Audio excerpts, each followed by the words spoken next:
Hello class, today we are going to be continuing our still life practices on page 5 in our drawing packet. The first technique that we're going to be using is called a gesture drawing, and then the second technique that we're going to be working on is observational. So in order to do these two examples today, you are going to need a mannequin. So you'll see on your desk you have this beautiful mannequin. It should be put away nice and neat at the end of the hour. I would like for you to close out the arms, put the legs together, and make it look just like so on your desk, and then you'll just stand it up right off to the right-hand corner or in the center if you're sitting at a colorful desk.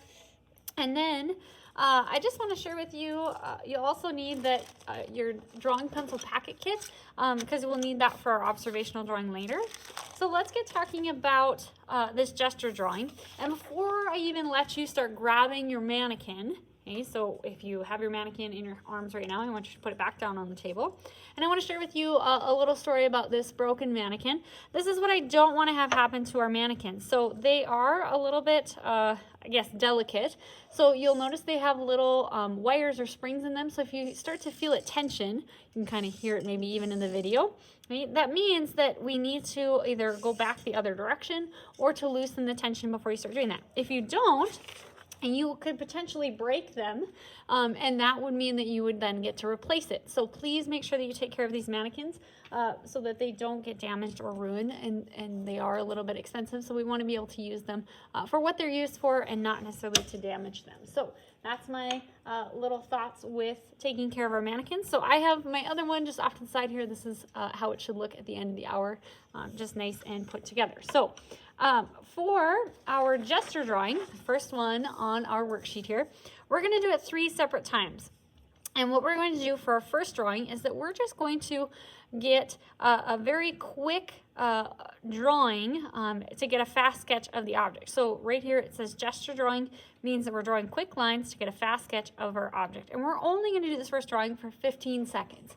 So now that you've seen on the slideshow how to do gesture drawings, we're going to set up our mannequin. So you may now grab your mannequin. I'll give you only 30 seconds to place your mannequin. Think about a very simple position. So you're working on figuring out, do you want it to be running? Do you want it to be maybe walking briskly? So just kind of gently move the arms, gently move the legs. Again, we have a skinny space. You might not want to put the arms directly straight out. That might be hard to draw. And then you're going to place it on your desk. We're going to practice first in our sketchbook for 30 seconds, so you can pause the video. Then we'll go to our actual worksheet. So here's a quick example of what mine looks like. I just bent the arm a little bit and made the legs move a little bit so it looks like it's briskly walking. So I'm going to put this out to the side. You're going to open up your sketchbook and just pause the video for 30 seconds to complete that practice. Then we'll move on to the worksheet. Okay, so now for the worksheet, we're going to place our mannequin on the desk.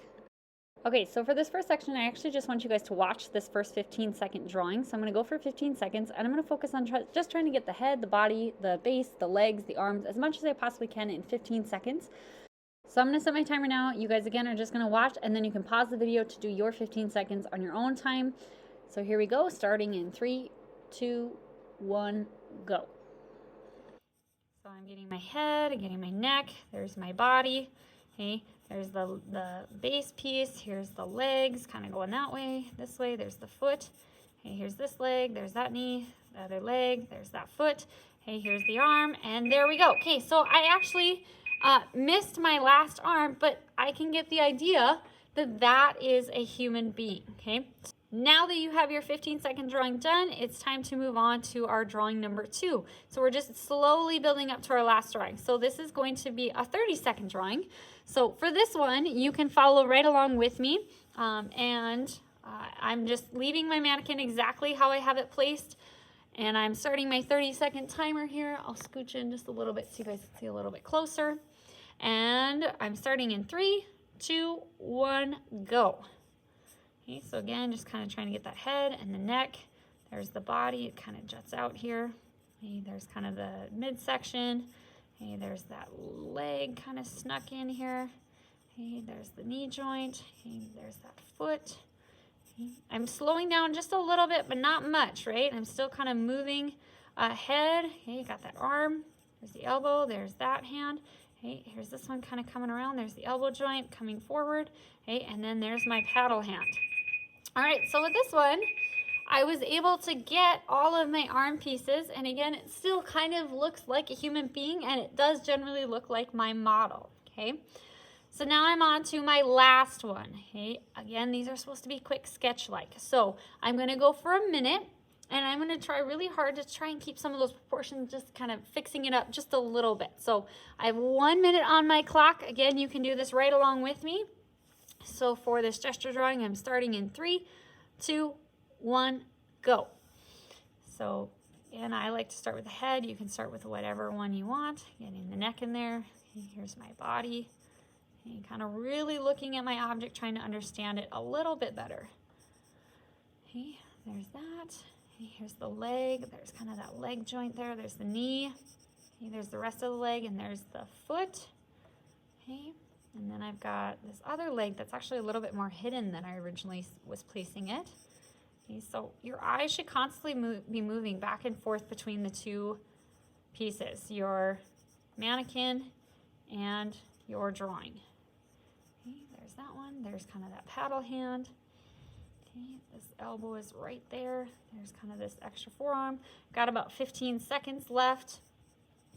Okay, so now I can kind of go through and just kind of edit it, if we want to say edit. Okay, looking really at some of those spaces. So this leg actually kind of comes in here in front. Okay, and stop. So we should look at this last one and see just a development from kind of quick, very sketch-like to somewhat sketch-like to more of a finished draft of your 3 humans. So that's going to complete our gesture drawing section of this paper.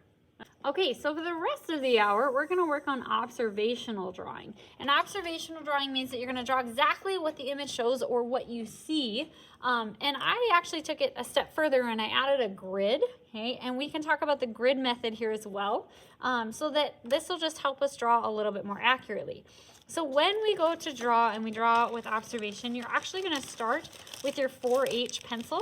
The reason why we start with our 4H pencil is it's the lightest value, so if we make a mistake, it should be really easy for us to erase it and then we can't see it. So the goal of this drawing is that we kind of almost want to make an exact copy of what we see with this fork right down here below. So this is where we've talked about a lot about your value scale, and we've talked a lot about the pencils that are your preference. So now it's going through and actually figuring that out. So for some of these lighter areas, I might use my 4H pencil. For some of these darker areas, I might start using my 6B pencil. And then I can start playing around with, you know, maybe I really like the 2B or the HB for some of these middle tone areas. So I'm going to just take you through showing you how you can use the grid method and how we can start using observational drawing skills to create an accurate looking drawing. So I'm starting with my 4H pencil, and I'm going to notice that this grid drawing, this grid helps us to see that it's 2 squares or boxes wide. So I'm going to kind of scooch down here and I'm going to give myself a little room, and I'm just going to go 2 boxes wide, and I'm going to draw that curvy line. Okay. Now I'm going to kind of check and I'm going to see, okay, how long does this fork go till? And I'm going to stop it kind of at this base section. So what we're doing here is we're breaking it up into smaller sections. So I have my fork here, and I'm just going to check. I've got 1, 2, 3, 5, 6, 7, 8, 9, 10, 11, 12 and a half boxes. So let's do that. 1, 2, 3, 4, 5, 6, 7, 8, 9, 10, 11, 12. And I said 12 and a half. So that'd kind of be like right in here is where my fork is going to stop. And if I notice, it kind of goes up a little bit. Now, just based on observation, this is kind of like a straight line, diagonal line that gets kind of like playing connect the dots here. So if I need to turn my paper so that it makes it a little easier for me, I can do that. But now it's all about just taking my time and accurately drawing what I see. So it doesn't taper off here until the very end. Okay. And I'm drawing very lightly. Draw it light till you get it right. And then I'm going to do the same thing on the other side, because it's basically the same thing. So I can start down here too if I want to start down here. I've always noticed when it comes to pencil control, pulling the pencil towards my body is a little bit easier on my brain. It's also a little bit easier on my hand control. So maybe consider that as you are drawing yours. Okay. So now I kind of have the basic shape for that handle. And now I'm going to go through and kind of map out the basic shape for the tongue part of my fork. So here's where I stopped. And if I notice, if we're kind of doing like math here, and when you guys do graphing. Okay, I'm going to go over one square and then kind of up diagonally one square and then up one. So I'm going over from my starting point, basically 2.5 squares, okay, and then up one square. So I'm going to go half my square and then 1, 2, and then I'm going to go up, okay, to my up 1, and I'm going to put a little check mark there, okay, and that's going to represent this part of my fork. So if you got a little lost there, you can do it your own way. So I've seen students where they just kind of tick mark every single spot on the graph where they're going to hit. So for me, if I just start going over, boom, there's that. On my next line over, it's right there. On my next line up, it goes through right there. Okay, and then it's just like play and connect the dots. So I'm going to follow what I see on that shape, and I'm going to curve it through. Now, I am an artist that I kind of like to see the end game. Where am I going to? So I am going to all the way to the tongue part, which is going to be about 1, 2, 3, 4, 5, 6 squares away. So let's just do that really fast. 1, 2, 3, 4, 5, 6. And that'll go right to about there. And again, I can just kind of play the long game of drawing that curvature all the way through. So we'll keep going here, and you can kind of follow along with me, and we'll finish out the fork, and then we'll talk about shading. So I'm going to continue on, but if you want to go at your own pace now, you can start drawing at your own pace. If you still feel like you need a little help, then you can just stick with me. So this is where I stopped. Again, I know that that's a straight line, so I'm just going to see where it ends or where it stops going in a straight line, right about there. So that's kind of right back where I was at. And it's down just a little bit on this line here. So again, I just kind of looked at kind of my graphing skills. If you're really good at figuring out where you are, like for example with geography, this is the perfect skill right here too. If you struggle with this a little bit, it might be a little bit more challenging. So now I can see that that tongue just kind of goes right along that graph line.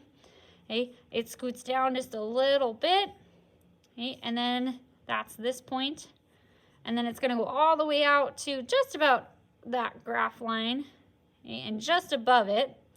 So I'm going to now draw my tongue all the way out to that line, trying to make it as straight as possible. And I'm going to curve it just a little bit in here because it's not quite straight across.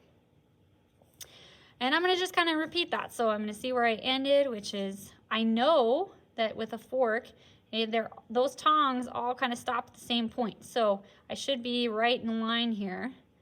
And I'm going to draw that tongue down. And you notice I'm staying above the line. This tongue is above that line. I'm going to sneak it in there really quick. Curve out that tongue just a little bit. Okay.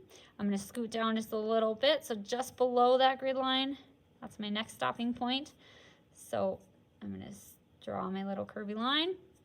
It goes out. This is the same concept too. As soon as you kind of figure out how far you need to go, it's now just figuring out, like, this is right almost from top to bottom in the middle of the square.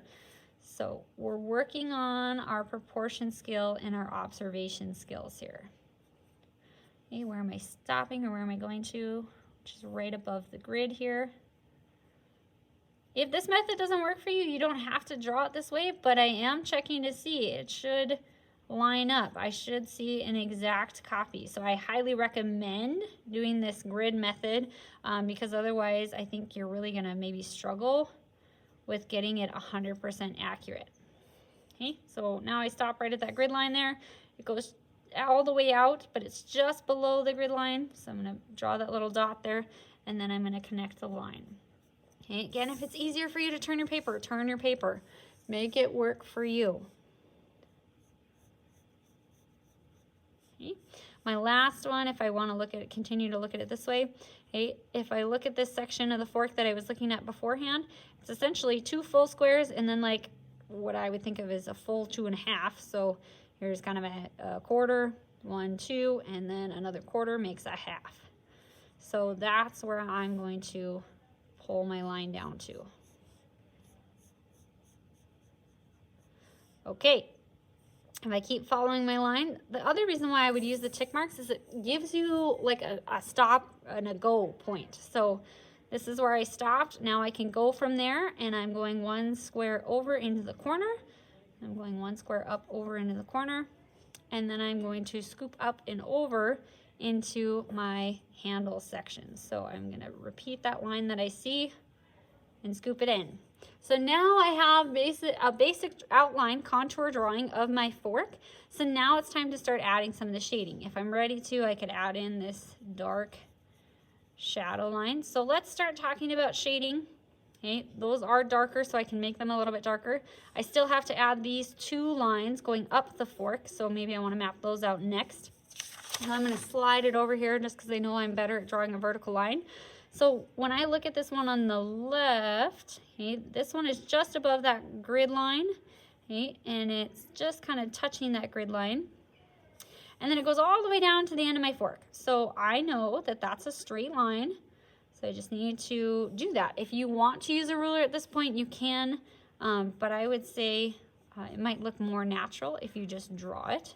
So practice drawing a straight line. Okay, rulers are back in the drawer to the left of the sink. It's labeled rulers, so if you need a ruler, you can go and grab one. Okay, it's gonna stay nice and skinny. Okay, so notice it doesn't actually start touching this grid line until way closer to the top here. I'm keeping it nice and skinny. Okay. And then just to help my brain a little bit, because I have a 4H pencil in my hand, I'm going to kind of fill it in because it is a little bit darker than the other areas of my fork. So I'm okay with kind of shading that in right away. Okay, and then I have my other one to draw, so it's just kind of on the other side. It goes all the way out to about here. I'm putting 2 little tick marks so that I can give myself a gauge. And then I am just drawing my straight line.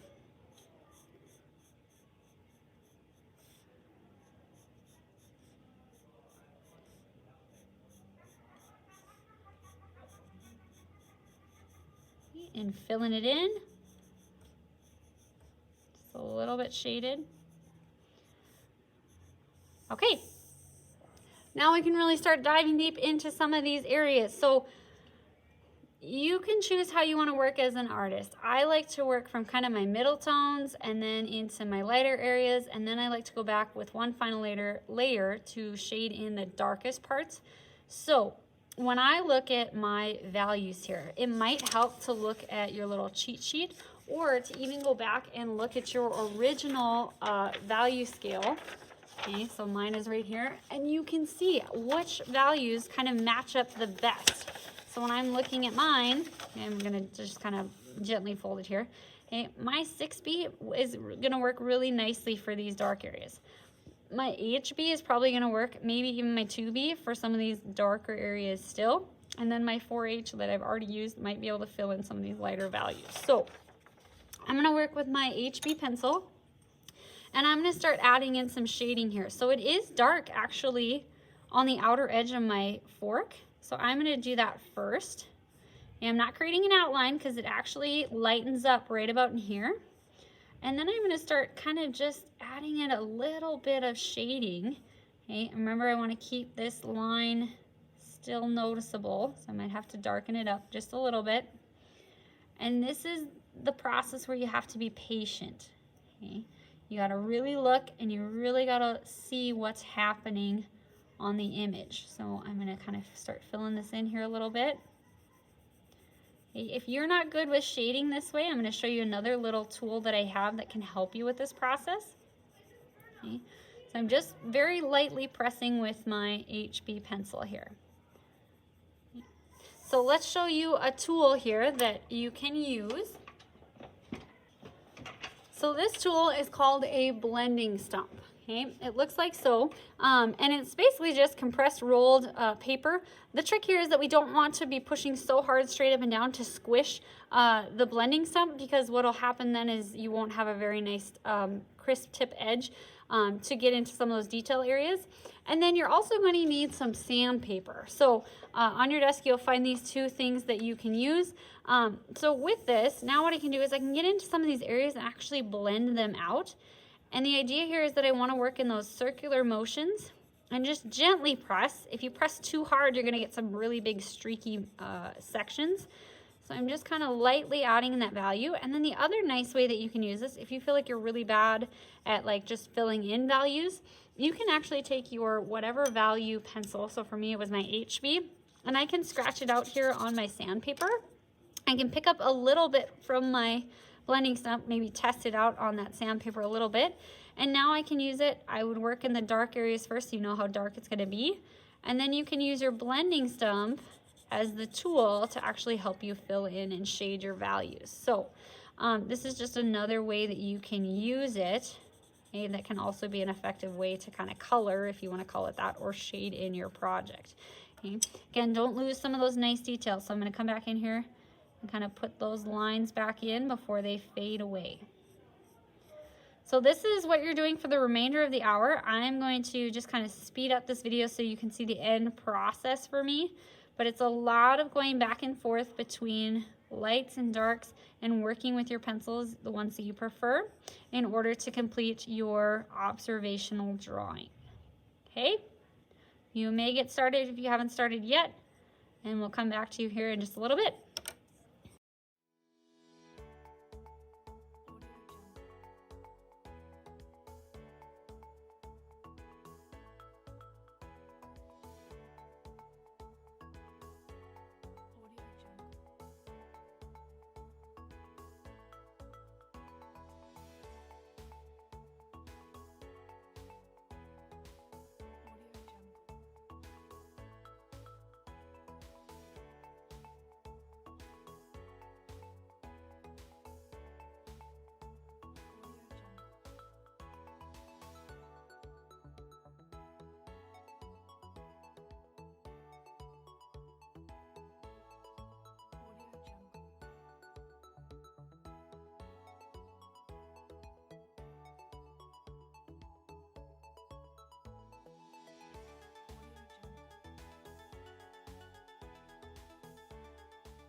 So this now completes my observational drawing section of my worksheet. It does look like an exact copy of the fork on the top down at the base, so that's what I'm looking for when I go to grade this.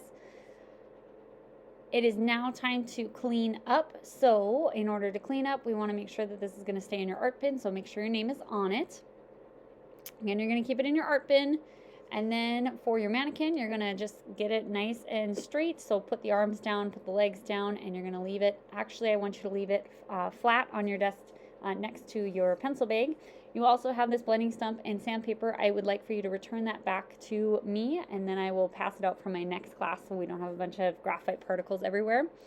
Your pencil kit, you guys know all the pencils need to go back in there. Pink eraser and the school pencil need to be on there. Okay, if you're on a colorful desk, they stack on top of each other. If you're on a black tabletop desk, they go to the right side. So now it's time to get cleaned up.